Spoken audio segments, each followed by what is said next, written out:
말씀 사무엘상 1장 1절부터 18절 말씀 중에 13절부터 18절 저와 여러분이 한 절씩 교독하도록 하겠습니다. 한나가 마음속으로만 기도를 드리고 있었으므로 입술만 움직이고 소리는 내지 않았다. 그러므로 엘리는 한나가 술에 취한 줄로 생각하고 그를 꾸짖었다. 언제까지 술에 취해 있을 것이요 포도주를 끊으시오. 한나가 대답하였다. 제사장님, 저는 술에 취한 것이 아닙니다. 포도주나 독한 술을 마신 것이 아닙니다. 다만 슬픈 마음을 가눌 길이 없어서 저의 마음을 주님 앞에 쏟아놓았을 뿐입니다. 이 종을 나쁜 여자로 여기지 마시기 바랍니다. 너무나도 원통하고 괴로워서 이처럼 기도를 드리고 있습니다. 그러자 엘리가 말하였다. 그렇다면 평안한 마음으로 돌아가시오. 이스라엘의 하나님이 그대가 간구한 것을 이루어 주실 것이오. 한나가 대답하였다. 제사장님, 이 종을 좋게 보아주시기 바랍니다. 한나는 그 길로 가서 음식을 먹었다. 그리고 다시는 얼굴에 슬픈 기색을 띠지 않았다. 아멘. 자리에 앉으십시오. 우리의 삶에서 문제가 없는 때가 없는 것 같습니다. 물론 잠깐 그런 주 아니면 그런 시간 그런 달이 있을 수 있지만 모든 사람의 인생에 항상 어떤 문제가 있는 것 같아요. 고민이 있는 것 같고 고난이 있는 것 같습니다. 가정에 아니면 자녀에 아니면 건강에 진로에 인간관계에 사업에 직장에 이런 문제 없는 인생이 없는 것 같습니다. 그럴 때 우리는 가끔 이런 문제가 계속 이어지면 뭔가 지치는 것 같기도 하고 야 하나님 나를 사랑하시지 않나? 아니면 내가 뭔가 문제가 있나? 내가 뭐 이렇게 좀 부족한가? 어떻게 이런 문제들을 내가 바라보고 대해야 되나? 뭐 이런 고민들이 생길 때도 있습니다. 오늘 말씀이 바로 이 문제를 겪을 때 우리가 어떻게 반응하고 어떻게 대해야 되는지, 그리고 그 우리의 반응과 우리의 대처로 하나님 나라의 사역에 어떻게 동참할 수 있는지 아주 좋은 아니면 가르침을 주는 본문이 이제 사무엘상에 나왔는데요. 어제부터 우리가 이제 사무엘상을 매일 큐티 본문으로 묵상하기 시작을 했어요. 그럼 이제 우리가 어떻게 이 사무엘상을 읽어야 할까? 사무엘상을 어떤 기준으로 어떤 마음으로 읽어야 할까? 이제 일단 테두리를 알면 좋겠죠. 마태복음 1장 1절에 보면 아브라함의 자손이요 다윗의 자손인 예수 그리스도의 계보는 이러하다. 마태복음은 이렇게 시작해요. 한마디로 예수 그리스도가 성경의 중심이시잖아요. 신약은 예수 그리스도께서 어떻게 이 땅에 오시고 어떤 일을 하시고 우리에게 어떤 분이신가를 쭉 설명하면서 시작하는데 바로 그 시작에 중요하게 등장하는 인물이 아브라함과 다윗이라는 거죠. 한마디로 예수 그리스도께서 이 땅에 메시아로 오셨는데 그분은 아브라함의 후손으로 다윗의 후손으로 오셨다. 아브라함은 구약의 어떤 인물입니까? 믿음의 조상이죠. 하나님이 그를 찾아와서 내가 너와 언약을 맺겠다 하면서 어떤 언약 백성의 시조처럼 아브라함이 등장한다면 다윗은 어떤 인물입니까? 다윗은 왕으로 오신 예수 그리스도의 모형이기도 하지만 하나님 나라의 모역인 이스라엘 다윗 왕국을 어쩌면 통치한 왕이기도 하죠. 그 다윗 왕을 기름 부어 세운 역사적인 인물이 오늘 바로 등장하는 사무엘, 한나의 자녀인 사무엘입니다. 그래서 사무엘상 1장과 2장을 그냥 읽는 것이 아니라 예수 그리스도 그분이 오시는 하나의 선조 통로가 되는 다윗 왕을 세운 사무엘이 등장하는 이야기로 우리가 읽어야 되겠죠. 이 사무엘, 한나와 이 사무엘이 등장하는 이 시대는 참으로 어두운 시대라고 할 수 있어요. 무질서한 시대라고 할 수 있어요. 이 사무엘상 전에 바로 사사기가 끝나는데 사사기를 한마디로 주제를 요약하면 모두가 다 왕이에요. 모두가 자기가 다 하나님이고 모두가 자기가 다 왕. 그러니까 하나님이 없으므로 한마디로 하나님을 왕으로 믿지 않았기 때문에 백성들이 겉으로는 하나님을 예배하고 겉으로는 제사하지만 자기가 하고 싶은 대로 하는 거예요. 자기 소견대로 행하였더라. 얼마나 어둡겠습니까? 얼마나 난폭하겠습니까? 사사시대는 무질서와 어둠, 어쩌면 소망이 없는 그 시대에 이런 말이 있죠. 어둠이 깊을수록 새벽이 가깝다. 이 사사시대를 끝낸 장본인이 오늘 등장하는, 오늘이 아니죠, 이제 사무엘상에서 등장하는 사무엘인데, 그 사무엘을 낳은 엄마가 한나예요. 그런데 한나의 오늘 여러분이 이제 성경을 읽어보시면 한나가 사무엘을 잉태하여 낳았더라 이런 정도가 아닙니다. 한나는 불임 여성이었어요.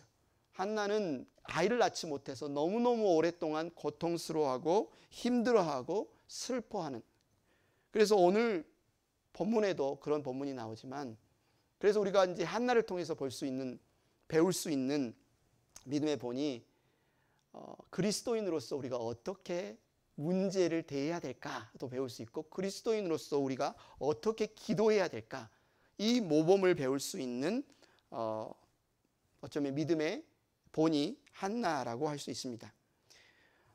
첫째, 고난에는 항상 하나님의 선하신 뜻이 있음을 우리가 알아야 돼요. 고난에는 하나님의 선하신 뜻이 있음을 알아야 됩니다.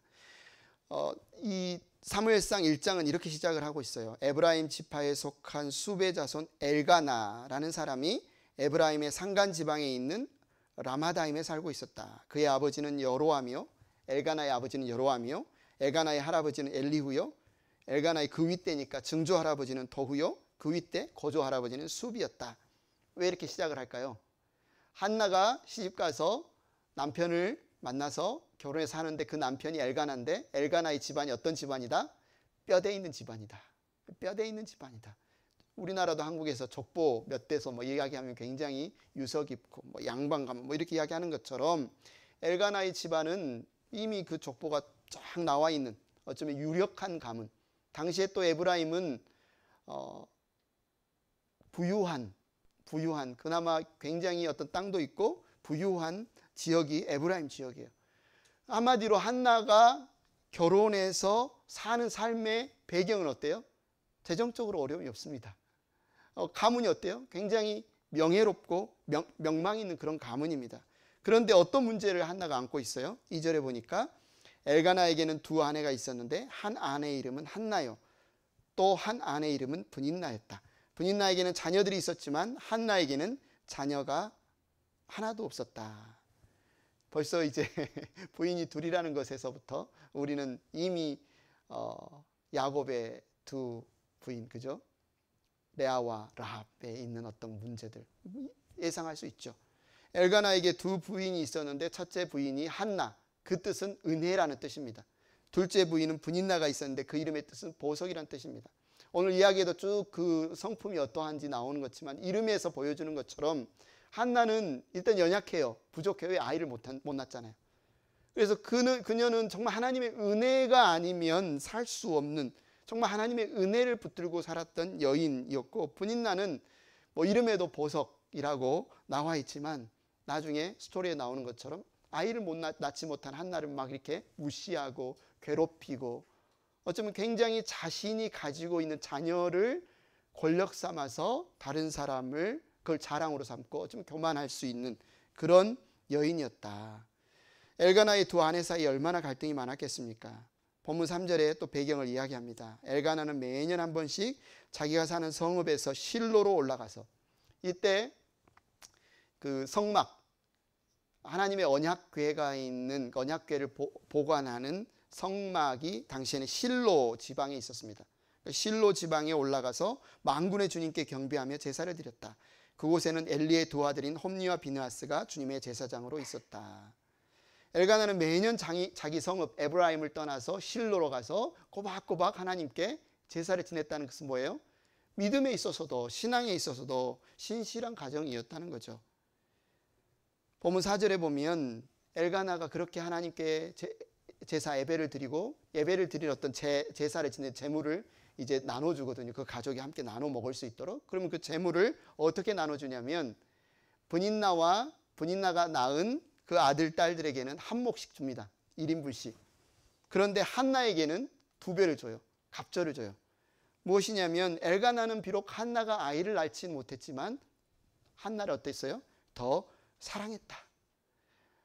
갈등이 더 증폭되겠죠. 분인나 입장에서는 내가 아들도 낳아줬는데, 내가 이렇게 당신의 대를 잇게 해줬는데 왜 아이도 낳지 못하는 한나를 더 사랑합니까? 막 질투와 시기와 미움이 타오르겠죠. 그런데 한나가 남편의 사랑을 받으면 뭐합니까? 아이가 없어요. 아이를 낳지 못해요. 그 상황만 생각하면 분인나가 자신을 공격하고 멸시해도 할 말이 없어요. 6절을 보십시오.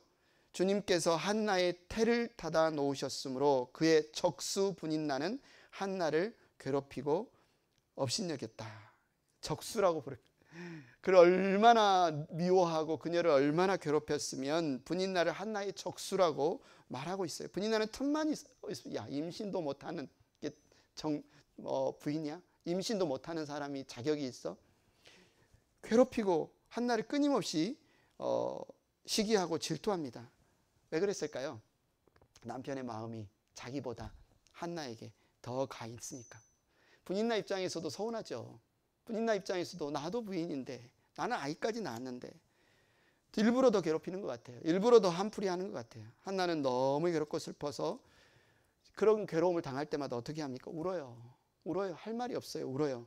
8절에 보니까 그런 우는, 고통에 괴로워서 우는 한나를 보면서 남편 엘가나가 어떻게 위로합니까? 여보, 왜 울기만 하오? 왜 먹지 않으려 하오? 왜 늘 그렇게 슬픔만 하는 거요? 당신이 10 아들을 두었다 해도 내가 당신에게 하는 만큼 하겠소. 내가 있잖아. 내가 당신을 사랑하잖아. 내가 당신의 마음을 알잖아. 슬퍼하지 말라고. 진심인 것 같아요.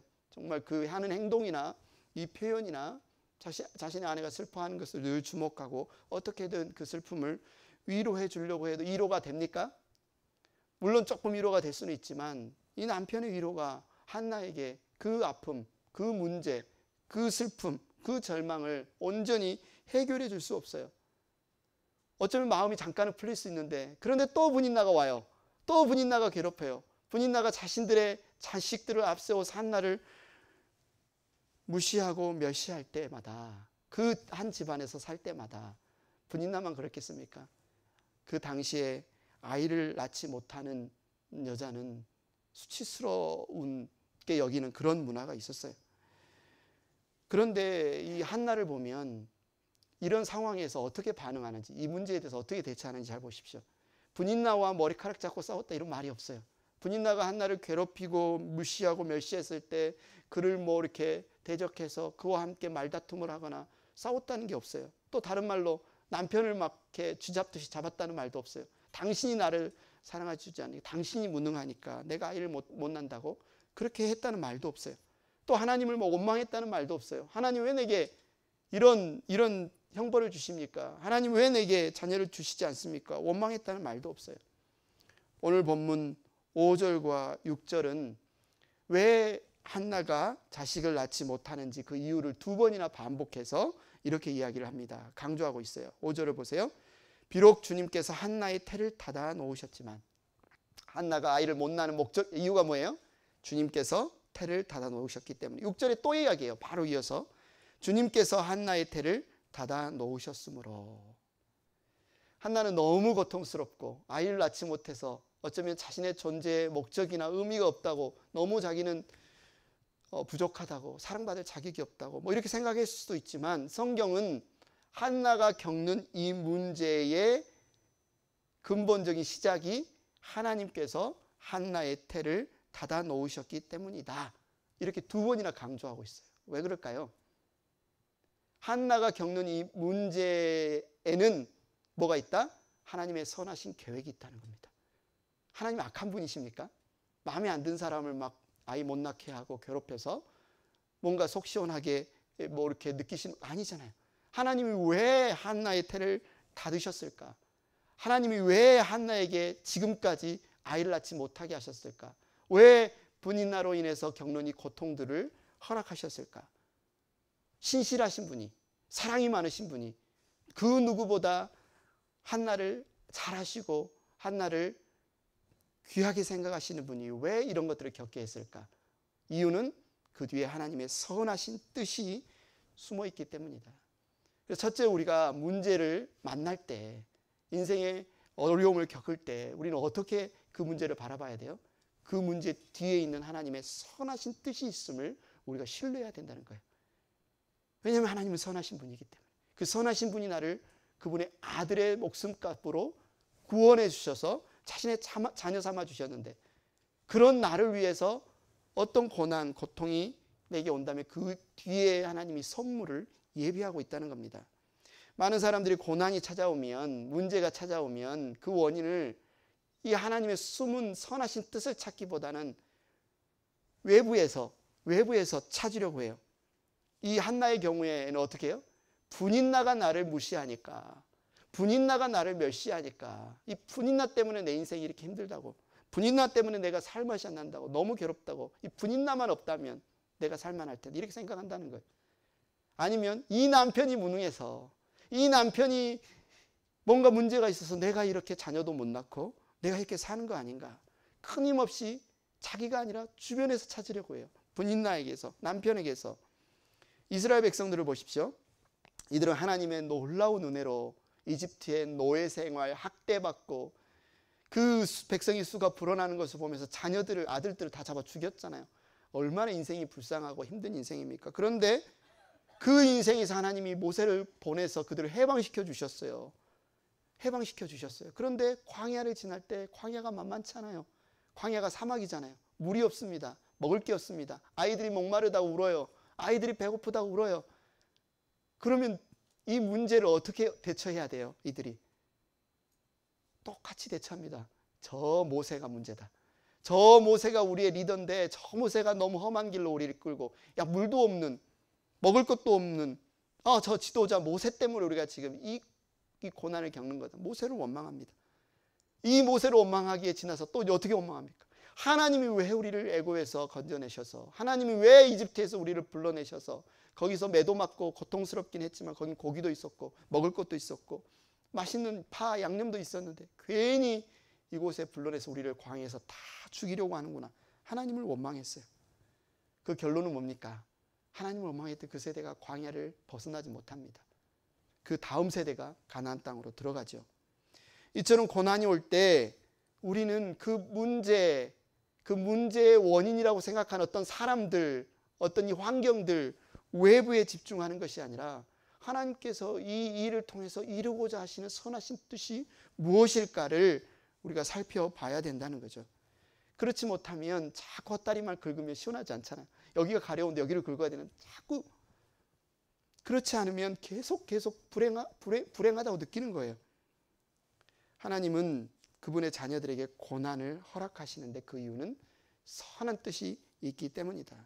그 고난을 통해서 우리는 하나님의 선한 뜻을 발견해야 됩니다. 그럼 그 선한 뜻이 무엇일까? 곤충학자 찰스 코우만이라는 사람이 있는데, 이분이 이제 곤충, 특히 나비를 다 관찰하고 있어요. 애벌레가 이제 고추를 짓고 그 고추 안에서 애벌레가 고추를 뚫고 나와야 나비가 되잖아요. 오랫동안 그 애벌레를 관찰합니다. 그런데 어떤 애벌레가 나비가 되기 위해서 이 고추를 막 뚫고 나오는데 다른 애벌레와 달리 너무 오래 걸리는 거예요. 너무 힘들어하는 거예요. 나비 몸이 연약한데 단단한 고추를 뚫고 나오지 못해서 그냥 너무 오랫동안 거기에 막 갇혀 있는 거예요. 그래서 이 학자가 어떻게 했어요? 가위로 살짝 더 구멍을 넓혀줬어요. 야, 나와서 날아서. 그러면 이제 활활 아름다운 나비가 돼서 하늘을 나를 거라고 기대하고 잘라줬는데 어떻게 됐어요? 이거 나오더니 땅바닥에서 빙글빙글 돌다가 하늘을 날지 못하고 그냥 거기서 죽는 거예요. 그러면서 이 곤충학자가 그렇구나. 이 나비가 스스로 고추를 뚫고 나오는 게 힘이 들지만 그게 꼭 필요한 이유가 있었구나. 왜 이 나비가 죽었을까? 그 고추를 뚫고 나오는 동안 날갯짓을 하는 힘을 기르고 근육을 기르고 그래야 그 하늘을 나를 텐데 그것이 길러지기 전에 뚫어져 버린 거예요. 그래서 이 나비가 죽었구나. 나는 뭔가 동정을 베푼다고 쉽게 문제를 해결한다고 도와줬는데 오히려 이 나비를 죽이는 값싼 동정이 되었구나. 그렇습니다. 한나에게 이 고난은 어쩌면 정말 그녀가 하나님을 찾고 하나님의 뜻을 구하고 하나님의 원대하신 그 구속사의 계획에 동참하기 위해 꼭 필수적으로 필요한 과정이었다는 거죠. 이 애벌레가 고추를 뚫고 나와야 날개에 힘을 얻어서 하늘을 나를 수 있는 것처럼 한나는 이제 사사시대, 어둠과 혼란이 끝나는 사사시대를 마무리하고 하나님의 왕을 예표하는 다윗 왕이 세워지는 이 왕정으로 옮겨지는 이 시대에 가장 중요한 역할을 하는 사무엘을 낳을 그 믿음의 어머니로 세움받기 위해서는 이 믿음의 훈련의 과정, 믿음을 배우는 과정이 필요했다는 거죠. 분인화를 통해서 받는 그 고통, 아이를 낳지 못하는 그 슬픔, 그 괴로움, 그 많은 시간 동안 하나님을 간절히 찾고 구하는, 하나님만 이 문제를 해결할 수 있다고 하나님을 붙드는 그 시간들을 통해서 한나는 믿음의 여인으로 자라가게 되었다는 겁니다. 애벌레가 나비가 되어 푸른 하늘을 날아다니는 것처럼 한나는 이 고난을 통해서, 고통을 통해서 성숙한 믿음의 여인. 그래서 우리가 성경을 보며 한나의 기도를 보며 우리가 어떻게 기도해야 될지, 어떻게 우리가 하나님 나라에 동참해야 할지 배울 수 있는 믿음의 사람으로 자라가는 과정이 되었다는 겁니다. 그래서 우리는 문제를 만날 때 문제만 보면 안 됩니다. 그 문제의 원인이 이 저 남편 때문에, 저 아내 때문에, 저 사람 때문에가 아니라 이 모든 것들을 아시고 나를 사랑하시면서도 이 고난을 허락하신 하나님의 선하신 뜻이 무엇인가. 반대로 분인나는 자신이 아이도 낳았고 자신이 엘가나를 사랑하고도 있는데 자기가 왜 불행한가. 그 원인을 자꾸 한나 때문이라고 생각하는 거예요. 한나만 없다면 남편이 나를 사랑할 텐데, 한나만 없다면 내가 남편에게 더 사랑받을 텐데, 한나를 그래서 미워합니다. 가인은 어땠습니까? 가인은 자신이 마음이 악하여 자신이 드린 이 예물과 제사를 하나님 받지 않는다고 생각한 것이 아니라 아벨 때문에 내가 하나님께 받아들여지지 않고 내 제사를 하나님 받지 않는다고 생각해 자신의 불행이 아벨 때문이라고 생각해서 어떻게 했습니까? 돌을 들어서 아벨을 쳐서 죽입니다. 여러분, 고난과 시련의 원인이 사람에게 있지 않아요. 사람에게 있지 않아요. 환경에 있지 않습니다. 하나님이 그 정도밖에 능력이 없는 분이 아니에요. 하나님이 죽음에서, 어둠에서 우리를 건져서 그분의 나라로 옮기셔서 자녀 삼으신 하나님이 우리에게 다가오는 이 고난을 허락하신 이유는 그분의 선하신 뜻이 있기 때문에 그렇습니다. 아브라함의 아내 사라를 보십시오. 90살이 될 때까지 아이가 없었어요. 아이를 낳지 못한 문제가 있었어요. 그러나 하나님이 그 문제를 통해서 오히려 믿음의 조상으로 아브라함과 사라를 사용하시는 것을 보십시오. 예수 그리스도께서 오실 길을 예비하는 침례 요한의 어머니 사가랴와 엘리사벳도 나이가 들도록 불임 부부였어요. 아이를 낳지 못했어요. 그 과정에 하나님 앞에 하나님만 의지하고 하나님만 찾던 그 부부를 통해서 하나님이 침례 요한을 보냅니다. 그래서 메시아 그리스도, 예수 그리스도의 길을 예비하는 자로 요한을 낳게 하세요. 이들은 모두 고난을 통해서 무엇을 했습니까? 하나님을 갈망했어요. 내 문제 해결은 하나님뿐입니다. 내 만족은 하나님께서만 채우실 수 있습니다. 이 세상의 그 무엇으로도 나의 절망과 좌절과 수치와 아픔의 문제를 해결할 수 없습니다. 그는 하나님을 가까이 하고 하나님께 매달리고 하나님께 찾을 때 하나님이 그들을 귀하게 쓰십니다. 우리는 종종 고통의 시간들을 지날 때 이 어둡고 캄캄한 터널이 언제 끝날까? 끝나지 않지는 않을까? 그냥 이러다가 내가 계속 고난 가운데 죽지는 않을까? 이런 두려움이 있어요. 무서움이 있습니다. 그러나 성경은 그런 우리에게 분명하게 약속하고 있어요. 우리가 겪는 고난은 잠깐이다. 우리가 겪는 고난은 잠깐이다. 예수님께서 말씀하십니다. 예수님 경건하게 살고자 하는 자는 누구나 고난을 받으리라. 예수님을 사랑하고 예수님의 복음을 전하고자 하는 자들은 누구나 박해를 받으리라. 누구나 그건 당연한 겁니다. 이 세상에서 고난을 겪는, 그러나 그게 영원하지 않다. 고난은 잠깐이되 하나님의 영원하신 날은, 그분의 영광의 날은 영원하다고 성경이 분명하게 약속하고 있어요. 하나님은 사랑하는 자에게 적수 분인날을 보내십니다. 다윗 왕에게 누구를 보내서 훈련시켰어요? 사울왕. 끊임없이 그를 쫓아다니면서 죽이려고 하죠. 모세에게 누가 분인나였습니까? 이집트 바로. 얼마나 모세를 괴롭힌지 모릅니다. 에스더, 하만이라는 인물이 있었기 때문에 에스더가 죽으면 죽으리라 나아가면서 믿음으로 하나님께 구하게 됐죠. 야곱에게는 형 에서가 분인나였고요. 사마리아 여인에게는 5이나 되는 그 남편들, 남자들이 분인나였습니다. 여러분에게는 누가 분인납니까? 하나님이 사랑하는 자에게 분인나를 주세요. 누가 여러분에게 분인나예요?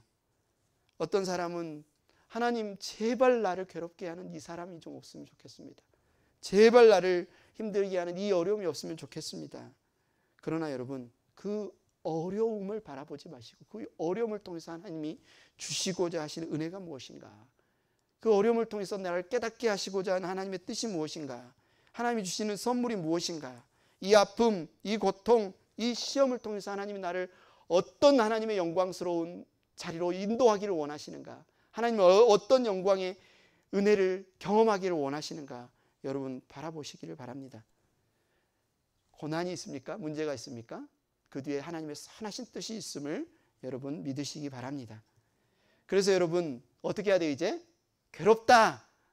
우리가 빌립보서 지난주에 말씀 보면서 문제가 있으면 그 문제에 휩싸이면 안 돼요. 그 문제가 나를 막 지배하고 다스려요. 빌립보서에서 이야기하죠. 문제가 있으면 먼저 감사하고 하나님께 맡기면 모든 지각에 뛰어나신 하나님의 평화가 우리를 다스실 것이다. 괴로울 때 그 문제가 아니라 기도해야 돼요. 하나님께 나아가야 돼요. 오늘 9절을 보십시오. 같이 한번 읽겠습니다. 시작. 한 번은 엘가나 일행이 실로에 있는 주님의 집에서 음식을 먹고 마신 뒤에 한나가 일어나서 자리를 떴다. 그때 제사장 엘리는 주님의 성전 문설주 곁에 의자에 앉아 있었다. 엘가나 집안이 다 실로에 올라와서 예배 절차에 따라서 제사를 다 지내고 차례배 드렸어요. 그럼 뭐 해야 돼? 이제 다 짐 싸서 집에 가자 해야 되는데 한나는 어떻게 해요?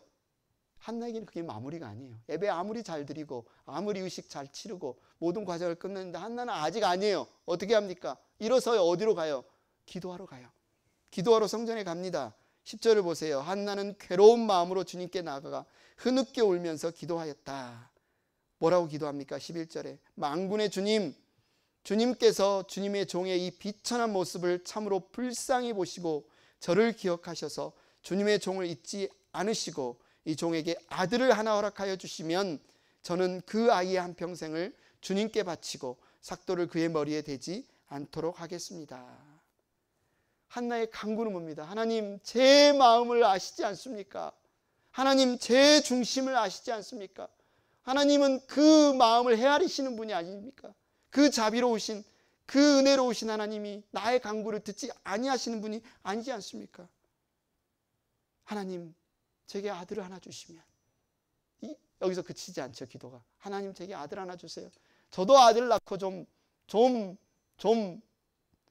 행세 저도 좀 아들 낳고 이 아들 앞세워서 좀 인정 좀 받고 싶습니다가 아니라 이 아들을 주시면 이 아들을 주님께 바치겠습니다. 이 아들을 주시면 이 아들을 주님께 바치겠습니다. 이걸 당시에 이렇게 하나님께 다시 바친 사람을 나실인이라고 부릅니다. 나실인이란 하나님께 구별해서 바쳐진 사람. 하나님 거예요. 그냥 이렇게 하나님께 바치면 이 사람은 그냥 하나님 거가 되는 거죠.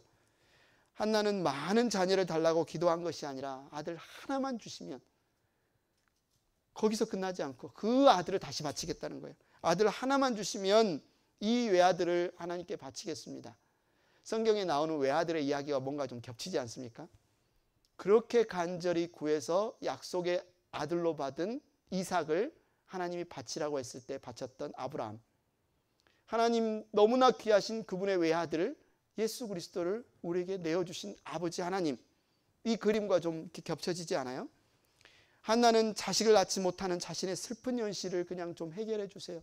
나도 좀 자식 좀 낳게 해주세요. 나도 좀 자식 낳아서 멸시받지 않게 해주세요. 무시받지 않게 해주세요. 여기서 그의 기도가 그친 게 아니라 그의 기도의 목적은 하나님이 살아계신 분임을, 우리의 기도를 들으시는 분임을, 그래서 이 사람들이 다 안 된다고 할 때에도 하나님이 기도를 듣고 살아계셔서 응답하셔서 실제로 일하시는 분임을 보이고 싶습니다. 아들 낳으면 돼요. 하나님 내 기도를 통해서 아들을 낳았구나. 저는 그 아들로 뭔가 다른 만족을 얻고 싶은 게 아닙니다. 그건 아들을 하나님께 드릴게요.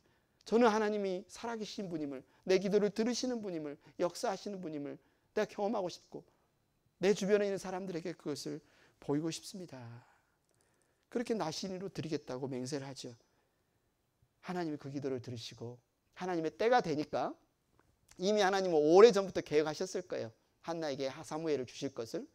근데 때가 되고 한나의 그 믿음이 그 지경까지 자라도록 하나님께서 인도하시고 그렇게 헌신하게 하시고 그래서 사무엘을 낳게 하시죠. 사무엘이 어떤 사람이 됩니까? 마지막 사사가 됩니다. 어둠의 시대, 암흑의 시대, 하나님을 왕으로 섬기지 않고 자기가 왕이 되어 살아가서 서로 자기 부족끼리, 자기 형제들끼리 서로 죽이고 미워하고 음란하고 했던 그 마지막 사사 시대를 끝내는 마지막 사사로 사무엘이 세워집니다. 왕정의 시대를 열고 예수 그리스도가 오실 다윗의 왕조, 다윗을 기름 부어 세운 하나님께 바쳐진 인물, 거룩한 하나님의 나실인으로 세워지죠. 오늘날에도 나실인이 있을까요? 하나님의 사람. 오늘날 신약교회에도 나실인이란 똑같은 명칭이 있습니다. 나실인이란 구별된 사람이란 뜻이잖아요. 성도라고 들어보셨죠? 거룩한 백성, 성도. 거룩하다는 말이 무슨 말이에요? 구별됐다는 말이에요. 하나님 것이란 말이에요. 여러분이 성도란 말은 이 세상에서 이제 더 이상 이 세상에 속한 사람들이 아닙니다. 이 세상 더 이상 여러분이 왕이 아닙니다. 여러분이 성도라는 말은 여러분은 하나님의 구별된 백성입니다. 하나님 거예요. 하나님의 나실인들이에요. 하나님의 백성이고 하나님의 자녀고 예수 그리스도의 신부가 되었다는 말입니다. 예수님의 피로 여러분의 모든 죄가 사함받았고 성령으로 여러분은 거듭나서 이 세상 이제 더 이상 이 세상에 속한 사람들이 아니라 이제는 하나님의 몫으로 구별된 나실인들이다. 바로 여러분이 하나님의 백성들, 성도들입니다. 그런데 성경을 보십시오. 예수님이 비유를 쭉 하잖아요. 잃은 양 비유, 잃은 드라크마 비유, 잃은 아들 비유. 한 사람이 이 땅에서 자신의 죄를 회개하고 돌아오면 한 사람이 이 세상에 속하여 살다가 회개해서 하나님의 몫으로 구별돼서 돌아오면 하늘에서 무슨 일이 벌어진다고 해요? 천국 잔치가 벌어진대요. 천사들이 나팔 불고 기뻐한대요. 한 사람이 나실인으로 구별된 성도로 돌아오는 게 이렇게 가치 있는 일이고 귀한 일입니다. 그런데 놀랍지 않습니까? 그 다윗의 왕조를 열고 사사시대의 암흑시대를 끝낸 이 사무엘이란 인물이 이 땅에 오는 과정의 그 시발점, 시작이 뭐였다고요? 한나의 고통이었다고요. 한나의 눈물이었다고요. 한나의 괴로움이었어요. 여러분 문제를, 여러분의 고통을 우습게 나 이거 이렇게 힘든 일이 자꾸 있지? 없었으면 좋을 텐데, 안 왔으면 좋을 텐데 이렇게 볼 일이 아니라는 겁니다.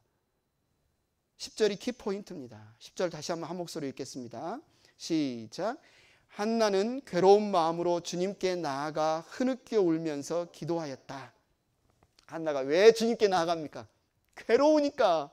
하나님 앞에 쏟아놓지 않으면 살 수가 없으니까. 하나님만이 유일한 지금 의지할 대상이니까.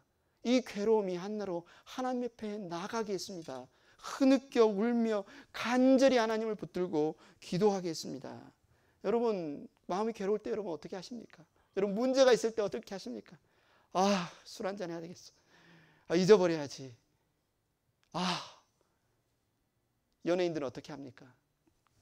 공황장애. 자기의 팬들이 자기를 떠나면 어떡하지? 내 이 세상에서 잊혀지면 어떡하지?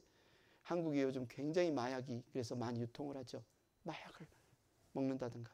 요즘 젊은이들 고3 아니면 수업, 학문 너무 어려워. 물론 잠깐 스트레스 해소용으로 컴퓨터 게임을 할 수 있지만 많은 아예 그 가상세계에 들어가서 그것으로 그냥 이 현실을 도피하려고 한다면 그거는 전혀 해결책이 아니라는 거예요. 어떤 사람은 이 힘든 세상, 이번 생은 나 망한 것 같아. 그냥 목숨을 끊어버리는 사람들조차 있습니다. 술, 마약, 게임 아니면 이런 이 세상을 떠나는 것이 절대로 이 괴로움을 해결하는 해결책이 아닙니다. 성경은 분명하게 우리에게 분명한 해결책을 보여주고 있어요. 괴로운 마음이 있으면 뭐해라? 기도해라. 기도해라. 하나님 앞에 나아가 기도해라. 울면서 내 안에 있는 아픔, 절망, 서름 쏟아놓으면서 누구에게 하나님께 있는 그대로 쏟아놓으면서 기도해라. 왜? 그 뒤에 하나님의 선물이 있으니까, 하나님의 선하신 뜻이 있으니까 그것을 믿고 기도해라. 왜 하나님이 내게 분인나를 보내주셨을까? 그 분인나와 싸우지 말고 하나님께 기도해라. 하나님께서 분인나를 통해서 지금 한나를 어떻게 하고 있어요? 자기께 막 이끌고 있어요. 여러분에게 분인나가 있습니까? 문제가 있습니까? 그럼 하나님의 사인이에요. 나에게 와라, 지금 빨리. 나에게 와서 엎드려라. 이 사인이라는 거예요. 하나님께 나아가서 기도할 사인입니다.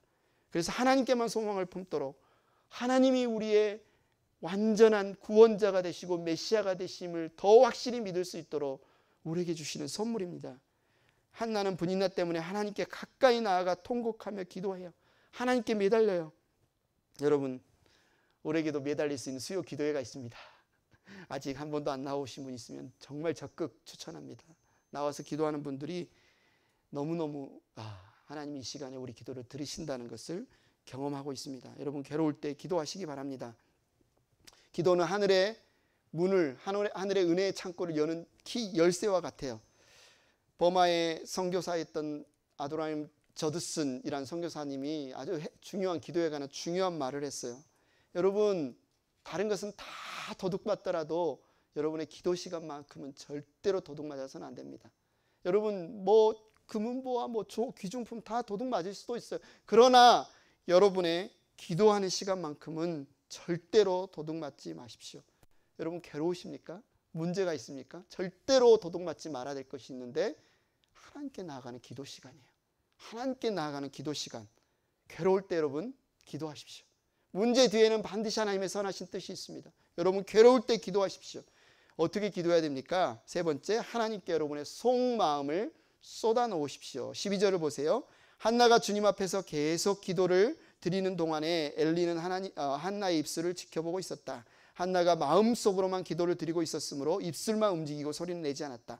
그러므로 엘리는 한나가 술에 취한 줄로 생각하고, 한나는 지금 그걸 다 이야기할 수가 없어요. 그냥 소리내서 할 수가 없어요. 그냥 마음속으로 그냥 하나님께 간절히 이야기하는 거예요. 그 겉으로 입술만 움직이니까 제사장이 볼 때는 술 취해서 지금 술주정하고 있나? 여러분, 소리 내서 기도하는 것도 기도고요, 소리 내지 않고 기도하는 것도 기도고, 더 소리쳐서 기도해야 하나님이 더 들으시고 마음속으로 기도하면 안 들으시고 그런 게 아니에요. 여기서 중요한 거는 뭐예요? 우리의 속마음, 한마디로 우리의 마음을 하나님께 털어놓는 게 중요한 거예요.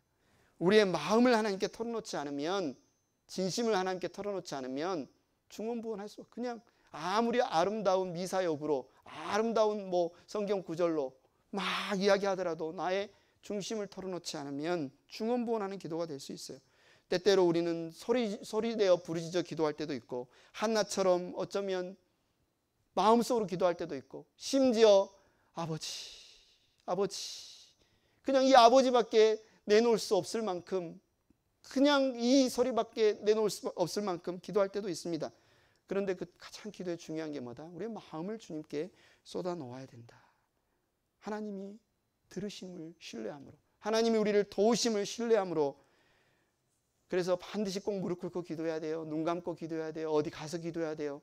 물론 그 어떤 그런 자세나 그 공간이 우리에게 기도하는데, 하나님께 더 집중하는데 도움이 될 수도 있지만, 꼭 그 기도만 하나님이 들으시는 게 아니라 우리의 마음을 쏟아놓는 기도를 하나님이 들으신다는 겁니다. 엘리 제사장은 마음속으로 기도하는 한나를 보고 꾸짖으면서 이야기하죠. 언제까지 술에 취해 있을 것이요, 포도주를 끊으시오. 한나가 이에 뭐라고 대답해요? 제사장님, 저는 술에 취한 게 아닙니다. 포도주나 독한 술을 마신 것이 아닙니다. 다만 슬픈 마음을 가눌 길이 없어서 저의 마음을 주님 앞에 쏟아놓고 있어요. 저의 마음을 주님께 지금 쏟아놓고 있어요. 이 종을 나쁜 여자로 여기지 마시기 바랍니다. 너무도 원통하고 괴로워서 이처럼 기도를 드리고 있습니다. 엘리 제사장이 그 말을 받아들이고 믿고 뭐예요? 축복합니다. 그렇다면 평안한 마음으로 돌아가시오. 이스라엘의 하나님이 그대가 간구한 것을 이루어 주실 것이오. 천사가 나타난 게 아니에요. 지금 막 하늘에서 빛이 쏟아진 게 아니에요. 지금 뭔가 한나의 그 울분과 슬픔과 절망을 해결해 줄 천사가 와서 메시지 전해준 게 아니에요. 엘리 제사장이 어쩌면 당시에 홈리와 비느하스의 어떤 좋은 본이 아닌 불량자라고 했거든요. 당시 정말 나중에 이 엘리 제사장도 목이 부러져서 죽을 정도로 하나님께 책망받는 제사장인데, 그런 제사장을 통해서 하나님이 주신 말씀에 대해서도 한나가 어떻게 반응하는지 여러분 보십시오. 18절에 한나가 대답하여 제사장님, 이 종을 좋게 보아주시기 바랍니다. 한나는 그 길로 가서 음식을 먹었다. 그리고 다시는 얼굴에 슬픈 기색을 띠지 않았다. 그렇게 통곡하며 그렇게 괴로워하며 정말 하나님 앞에 소리내서 말할 수 없을 정도로 그렇게 고통스럽게 기도하던 여인이 갑자기 가서 음식 잘 먹고 얼굴 수색 하나도 없이, 슬픈 기색 없이 웃으면서 어떻게 그렇게 반응할 수 있을까요? 어떻게 이런 일이 일어났을까요? 천사를 만난 것도 아니고 우리가 뭔가 더 확실한 응답이 있어야 되는 거 아닌가? 어떻게 이런 일이 일어났을까? 제가 믿기는 그가 기도하는 가운데 엘리 제사장의 이 이야기도 있었겠지만 하나님이 확신을 주셨다고 봅니다. 아, 하나님은 신실하신 분이구나. 아, 하나님은 이 고난만 주고 끝내시는 분이 아니라 고난 뒤에 하나님의 선하신 뜻이 있구나. 그 선하신 분이 그분의 뜻대로 무슨 일을 행한다면, 물론 내가 간절히 아들을 달라고 했지만 아들을 주시든지 아들을 주시지 않든지, 그분이 뜻이면 주실 수도 있고 그분이 뜻이면 안 주실 수도 있을 텐데, 내가 절망하지 않고 슬퍼하지 않고 낙심하지 않을 이유는 나의 하나님이 선하신 분이구나, 나의 하나님이 그 선하신 뜻대로 주관하시는 분이구나 믿어졌다는 거 아닙니까? 그게 믿어졌다는 거 아니에요. 빌립보서 말씀처럼 모든 지각이 뛰어나신 하나님의 평강이 지금 한나의 마음을 자유케 합니다. 평안케 합니다. 겉으로 뭔가 달라진 게 없어요. 부인 나는 오늘 가서도 괴롭힐 거예요. 지금 갑자기 임신한 것도 아니에요. 그런데 그 얼굴에 수색이 없어졌습니다. 자유로워졌습니다. 평안해졌습니다. 행복한 교회 가족 여러분, 고난에는 선하신 뜻이 있습니다. 하나님을 만날 수 있는 기회예요. 하나님이 얼마나 살아계신 분인지, 구하라 그러면 주실 것이요, 찾으라 그러면 찾을 것이요, 두드리라 그러면 열릴 것이다. 예수님이 나의 이름으로 무엇인지 구하면 들으리라. 고난이 고난에서 끝나는 게 아니라 우리가 하나님을 찾는 기회가 된다면, 믿음으로 하나님께 나아가는 기회가 된다면 그 살아계신 하나님을 경험할 수 있는, 그 영광을 경험할 수 있는, 그리고 여러분을 통해서 여러분의 가족이, 여러분의 주변에 있는 사람이 아, 정말 하나님 살아계시네요, 정말 하나님이 역사하시네요, 정말 하나님이 기도를 들으시네요, 이것을 볼 수 있는 증거가 된다는 겁니다. 한나는 꿈을 꿨어요. 불임의 과정에 제게 아들을 주세요. 몇십 동안 아들을 못 낳는데 아들을 낳는 그 꿈을 꿨어요. 근데 거기서 끝나는 게 아니라 그 아들이 하나님의 나라 일꾼이 되는 꿈을 꿨어요. 그 아들이 하나님 나라에 하나님께 쓰임받아서 이 어둡고 이 무질서하고 이 악한 세상에 하나님의 빛을 증거하고 비치는 그 꿈을 꿨어요. 저와 여러분이 모두 한나의 열매예요.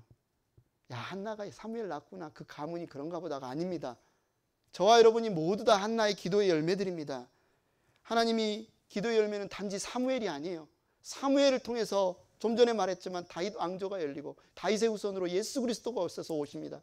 예수 그리스도의 그 구속 사역에 한나의 기도가 쓰임 받았고 우리가 바로 그 기도의 열매로 이 자리에 있는 것입니다.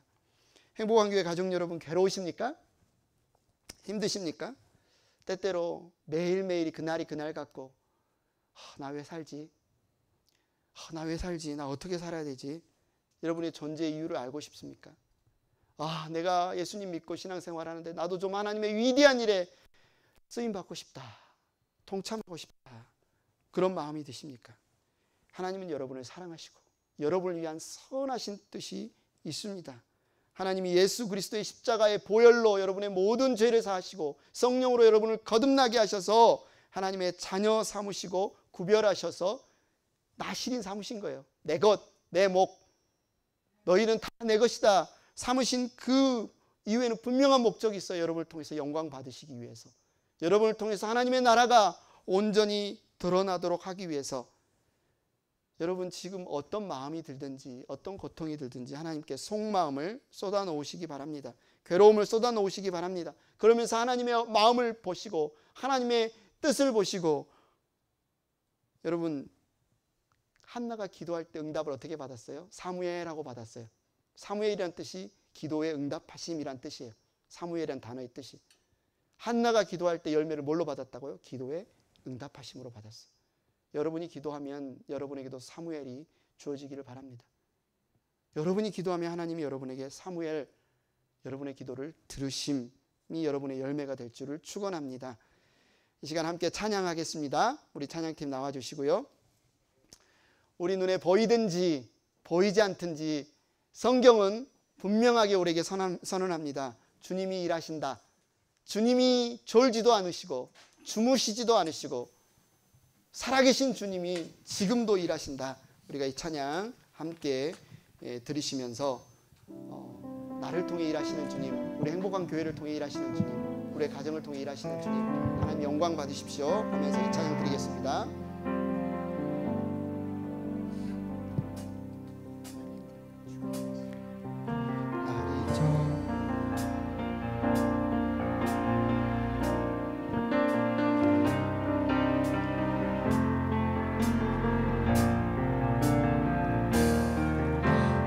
정으로 갈 때 빈들에서 걸을 때 그때가 하나님의 때 내 힘으로 안 될 때 빈손으로 걸을 때 내가 고백해 여호와 주가 일하시네 주가 일하시네 주께 아끼지 않는 자에게 주가 일하시네 주가 일하시네 신뢰하며 걷는 자에게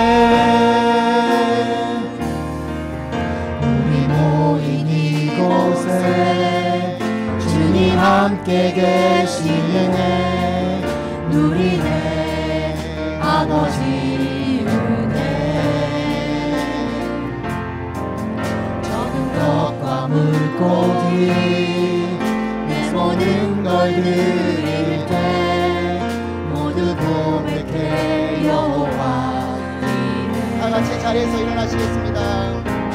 주가 일하시네 주가 일하시네 주께 아끼지 않는 자에게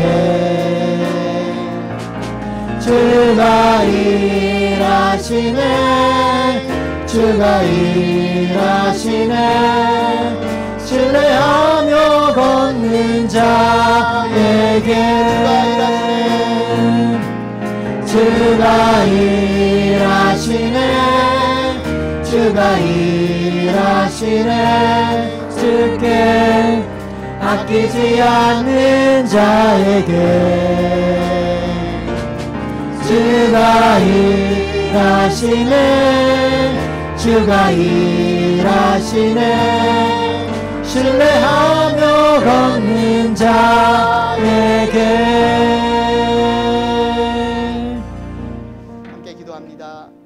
하나님 아버지 감사합니다. 하나님께서 살아계신 우리의 아버지이시고 하나님의 가장 소중하고 귀하신 외아들 예수 그리스도의 피로 우리를 죄에서 깨끗게 하시며 성령으로 거듭나게 하시며 우리를 구별하여 성도 되게 하시고 하나님의 자녀 되게 하시고 하나님의 백성 되게 하셔서 이 자리에서 예배하게 하심을 감사하며 이 예물과 함께 우리를 주님께 올려드립니다. 주님, 우리가 서 있는 자리에 괴로움이 올 때, 두려움이 올 때, 어려움이 올 때 그 뜻 안에 하나님의 선하심이 있음을 신뢰하며 우리가 하나님께 기도하기를 원하고 쏟아내기를 원하고 하나님 우리를 통하여 일하실 것을 기대하기를 원합니다. 이 예물과 함께 우리의 기도를 사용하여 주시옵소서. 우리의 가정, 우리의 교회를 주님 귀하게 받아 주시옵소서. 감사합니다. 예수님의 이름으로 기도드렸습니다. 아멘. 잠깐 자리에 앉아주시고요.